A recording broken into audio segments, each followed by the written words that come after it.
Are you following the Mark Miller and sort of the death of comics conversation online at all? I've, I despair. I despair. I mean, the original post by the original, I don't know the person's name who's on YouTube. Um, insert comic shop owner on YouTube that did his rant. Um, I was kind of hoping that it had just been misinterpreted. Mhm. I kind of hope. Oh well, what he really means is insert logical discussion. But so I thought the inference of what he was suggesting was, because I heard about it secondhand initially, Yep.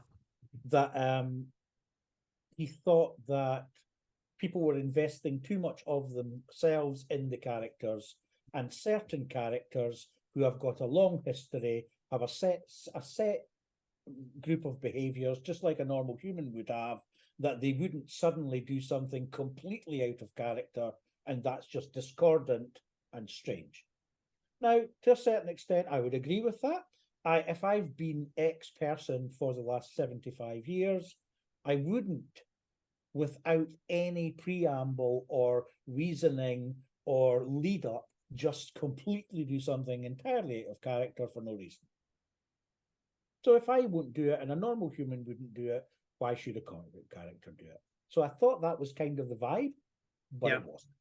Mm. What the vibe was is leave our precious things alone, because the thing that I liked X years ago should look exactly the same as that forever. And then all the idiots, then even if this original poster was making a legitimate reasoned argument, and he didn't, because he started ranting and raving and making up names for things and saying that all new comics were rubbish and no one was interested in them, and I mean, patently nonsense. Hmm. I mean, any medium dies if you stop innovating. Yeah. It dies. The whole purpose of the comics book industry from its inception, and to suddenly think that we're talking about politics in comics and it's some massive woke revolution, what a load of nonsense.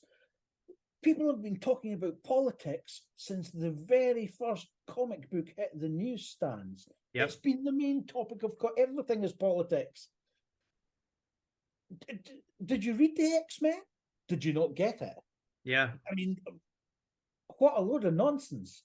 And it really winds me up when people start talking about people being woke. Do Right, you, okay. do you think any of that matters to the economics of the comics industry and retailers, or do you think it's as simple as, many retailers are having a tough time and challenges because it's just simple energy cost of living is going up, everything, cost of Low everything is hanging going up. fruit. I think it's low hanging fruit. Ah, When things are difficult, you start to look at the easiest thing for you to blame. mm, I would love, I mean, things are difficult. They're as difficult or more difficult for me in my store as any other store.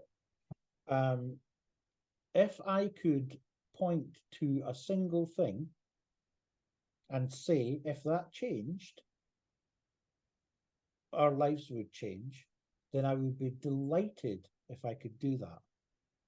But I'm not going to mistakenly delude myself into thinking there's any particular thing is the cause of the current ills in the comics book industry.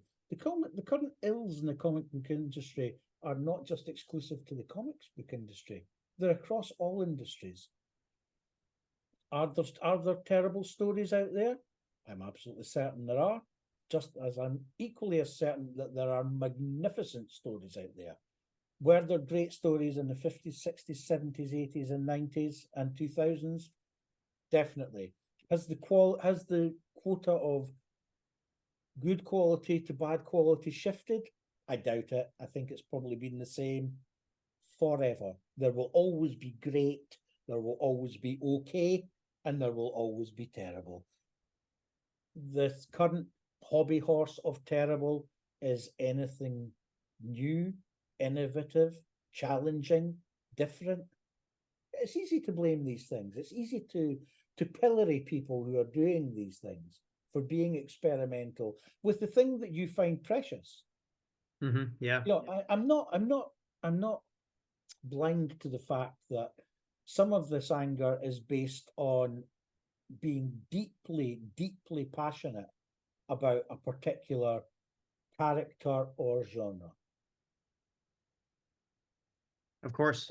But I would implore people to not let that passion drift into not allowing that character room to breathe, room to develop, room to room to fail, room to try different things, room to be kooky, Yeah.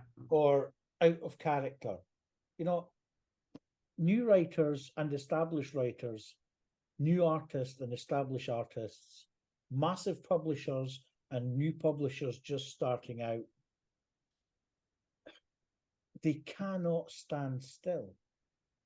This is a fast-moving industry. There's thousands of new product every single week. You have to stand out from the crowd, and that's not an easy thing to do.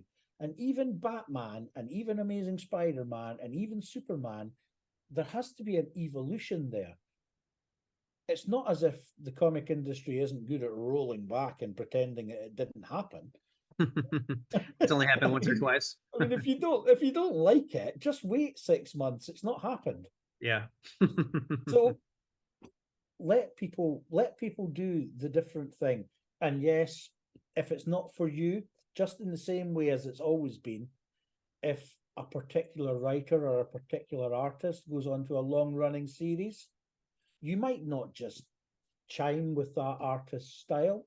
You might not like that writer's style of writing, and it goes off the boil for you a little bit. And you might keep on getting them just because you're a collector and you don't want to miss an issue. But really, they just sit in your to-be-read pile. And you never ever get round to reading them because you're not into that person. Or you might just cancel it for a little while until a new team goes on that title. Yep, that's right. Don't crucify the comics books industry. Don't attack the writers and artists for being innovators. We'll be nowhere. The comics book industry is, in fact, dead already if it cannot allow innovation. Yeah, I completely agree with that. And that's well said as well. If you could, maybe wave a magic wand and help comic book retailers for 2024, is there anything you would change? Anything you would say, I would love to see this change? And it would help all of us. Yeah, I think there's a couple of things. I think it's floppies should not be between $5 and $9. Okay. That's too much. Okay. Too much to expect someone to come in and pay $5 or $5, because it's really the equivalent in the UK almost. A $5 comic is kind of almost £5 in the UK. Yeah. It's what would you price? What would you price it at? $3. Okay.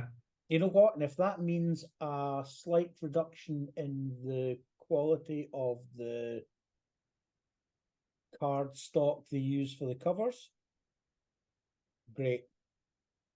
Then reduce the quality of the card stock for the covers.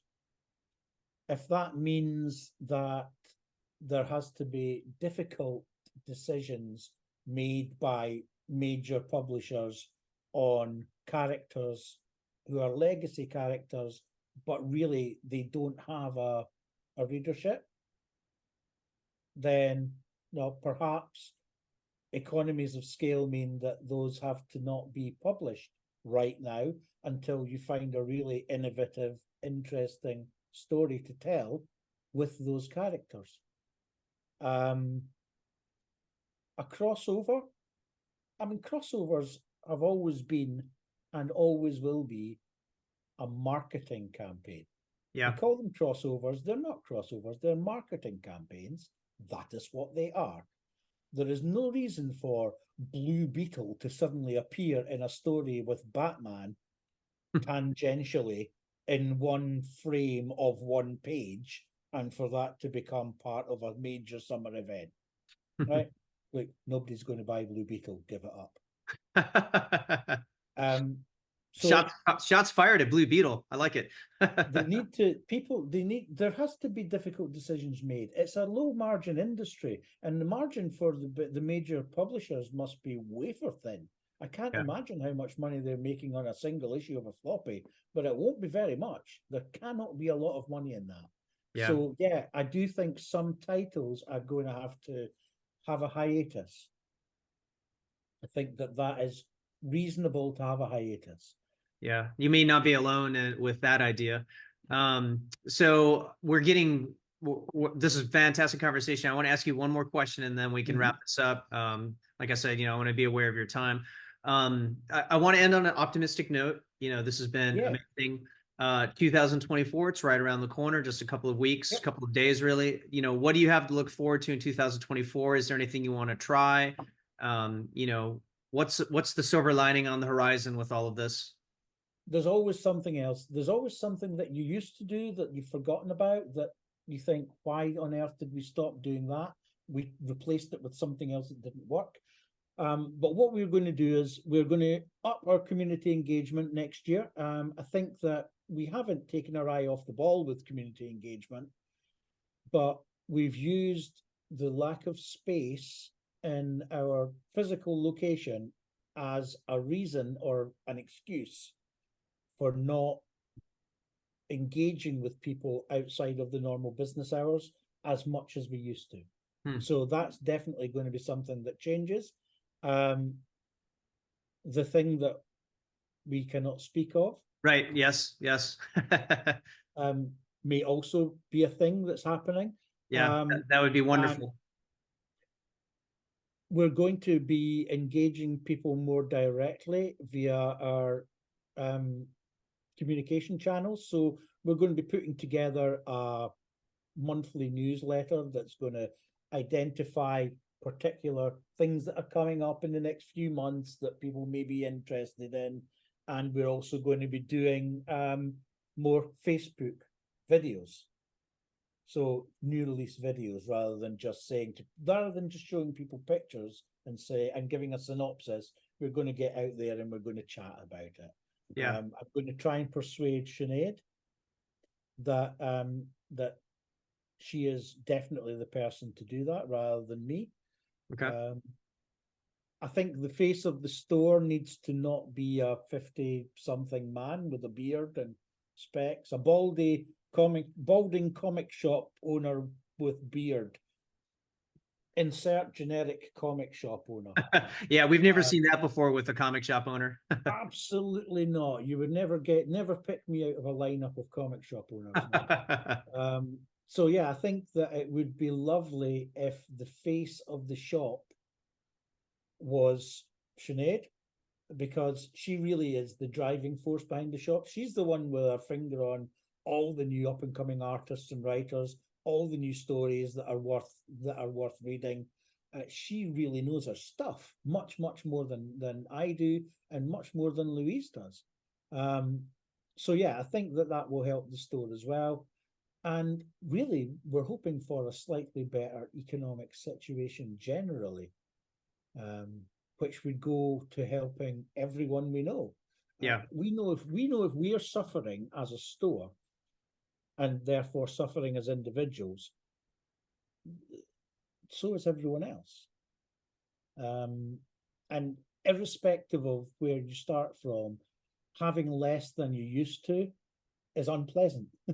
Yeah. And uncomfortable. So what we would wish is that people get back to having what they used to have in the first instance, but also keep a hold of the fact that despite the Mark Miller thing and the comics being too expensive and the distribution problems, at the core of this, we're selling something that's inherently beautiful and wonderful and essential to human life, which is imagination and hope. And every time you open up a new book or comic, there's a potential for anything to be happening within those pages. Now, we don't know where that person's life is at that moment, but that has the potential to take them out of that moment into something magical. And that's what I sell for a living. Wow. And selling that potential is the greatest honor that I could have.